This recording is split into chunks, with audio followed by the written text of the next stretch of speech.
before believing everything you hear. The Brazilian Supreme Court minister, Alexander de Moraes, started a dictatorship and is forcing the population to accept Lula da Silva as president. Lula da Silva is a criminal politician, convicted for 12 years, who was released after only 580 days, and now holds the presidency through fraud in the elections. Electronic voting machines were manipulated, resulting in 45 days of peaceful protest against corruption, the biggest demonstration in human history. In the wake of Lula's official ceremony on December 12, 2022, Alexander de Moraes declared war on the population.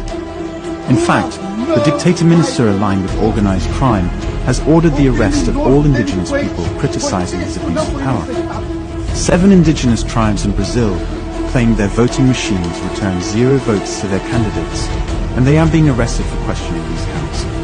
It's so absurd that it's nearly impossible to believe this is Brazil rather than Venezuela or China. But the dictatorship being implemented is exactly the same. In the meantime, Alexander de Moraes is protected by a kind of Gestapo police, the same strategy as Hitler. But on the streets, a fake war is being stoked by infiltrators from the extreme left. They terrorize non-violent protesters and local homeowners. Exactly the same method was used in the Capitol case in the USA. It's a premeditated action by the extreme left-wing Black Bloc and criminal supporters of Lula da Silva, the leader of the gang.